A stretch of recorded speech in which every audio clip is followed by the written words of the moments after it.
your Google ads aren't bringing in leads, I can almost promise the problem is usually one of three things. And it's usually not what you think it is. Oftentimes when people think there's a problem with Google ads, they usually default to the ad copy where, oh, the ad copy is not engaging enough, things like that. Even though if you look at the ad copy, more often than not, the click-through rate's actually really good. Before I touch on any of those, there's three fundamental things I take a look at before I even look at what the issue is on the Google Ads side of things. My name is Sam and I run Google Ads for local and home service businesses. And these three things I like to call as the triangles. Oftentimes when this happens, the first thing a lot of people do is they look at the keywords or the ad copy, but more often than not, that's not usually the problem. And these three things that I'm going to talk about next are what's usually the source of this issue. I like to call this the Google Ads triangle. These are the three fundamental things that determine your overall success on Google Ads. So location, landing page, and budget. If one of these is weak, it can still run, but you definitely want to make sure that these are as dialed in as possible. So the first thing is location. I made a video about this already and you can check it out, but first thing is the location settings. Whenever you create a new Google Ads account, Google automatically defaults to people in or interested in your location. Unless you're doing tourism, don't do that. Go to settings and then go to the advanced settings and then make sure you do location in and not interested. This ensures that the ads are actually showing to people in your targeted locations and not just any random person who has the intention or is using a VPN to go to that specific location that you're advertising in. This usually takes about 30 seconds to fix. Again, I made a video about it already. Feel free to check it out. And then when it comes to the other parts of targeting, when you're starting, usually do like 10 to 15 mile radius. So for example, if you're running ads in a specific part of Detroit, I would start there first. Once you have success in Google Ads, then consider branching out a little bit more. But the key, especially for the first 90 days, is to get initial traction and just build a baseline. Every market has their own cost per click. And oftentimes you'll see a lot of businesses, they'll be stuck in 2020 where they think $300 to $700 budget is more than enough to do on Google Ads. Sometimes it is, but more often than not, nowadays it isn't. And what happens now with how machine learning works on Google Ads is you don't get enough traction or data with that small budget. Oftentimes clicks can be anywhere between $5 to $20, especially in home services or just local services in general. So what happens is you don't get a lot of traction. So the Google Ads account is in sort of a dead zone in a way where you'll get enough traction for clicks, but not enough to really scale or get good learning in for the campaigns. Generally for local service industries, I would recommend a starting budget of anywhere between $1,500 to $3,000 a month. That way you actually get enough traction and you're able to learn from it and scale over time. Now, what if you don't have that budget immediately? There's a couple options. First one would be local service ads. So with local service ads, that's pay per lead. And with that, you can build early traction with Google Ads. And there are certain ways to modify and optimize your local service ads. But what you can do there is once you build a base of pay per lead conversions over there, you should ideally have enough funds over time to then branch out to Google Ads and then build from there. And not only that, but I would also recommend, if you don't have the budget right now for running paid search, especially if you're a local home service business, is besides local service ads, I would consider testing out meta ads for a basic engagement campaign, which I can always talk about too if you want to reach out. And then also just optimize your Google business profile. Again, back to the budget.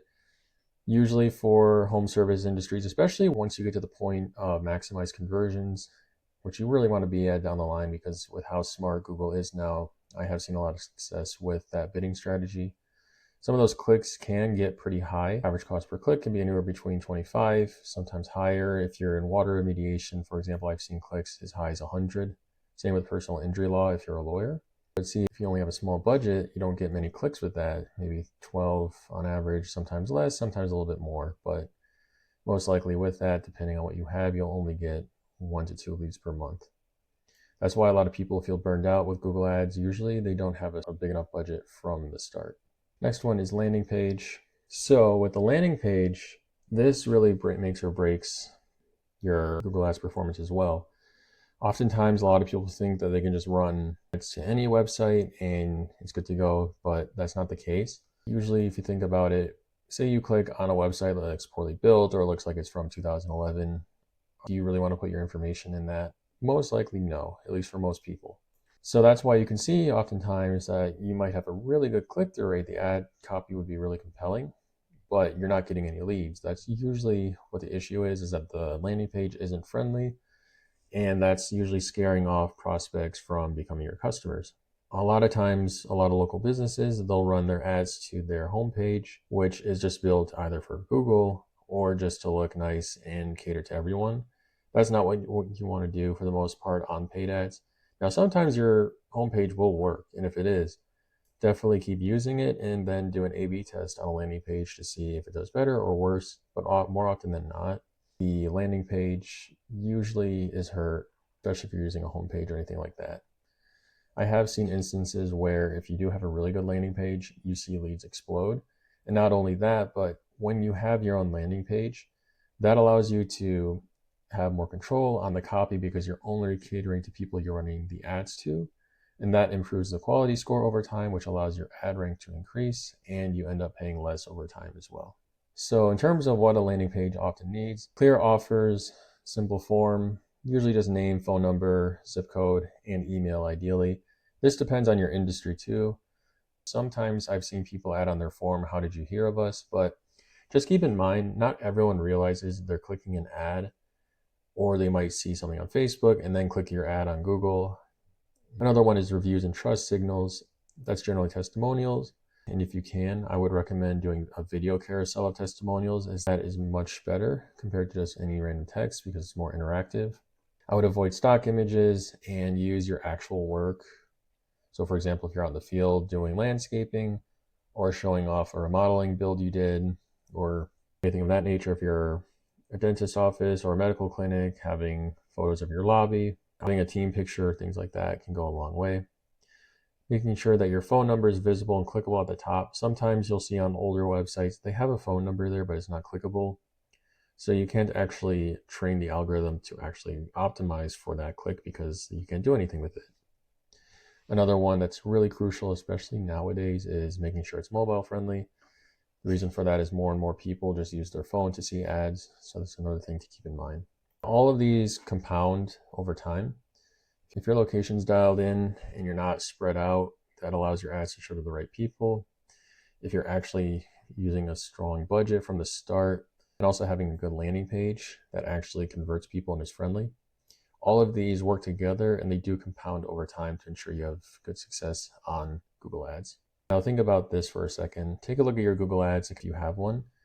Is your location targeting actually in the area you want it? Is your budget actually realistic for your goals and your location? Again, if you're spending $500 and you're actually getting results you're happy with, that's great. But if you're not, ask yourself, do you really want to continue pouring money into Google Ads where you're essentially stuck in a dead zone? Or would you want to consider another route, such as local service ads, if applicable, or doing more local SEO on the Google Business Profile side of things? And lastly, is the page you're sending people to actually a good page? Or you could ask friends would you actually feel comfortable putting your information in that website? And if not, then what we can do is examine landing pages right for you. If you answered no to any of these, you found your problem. If you want to learn more, feel free to reach out to me on my website and we can get started from there.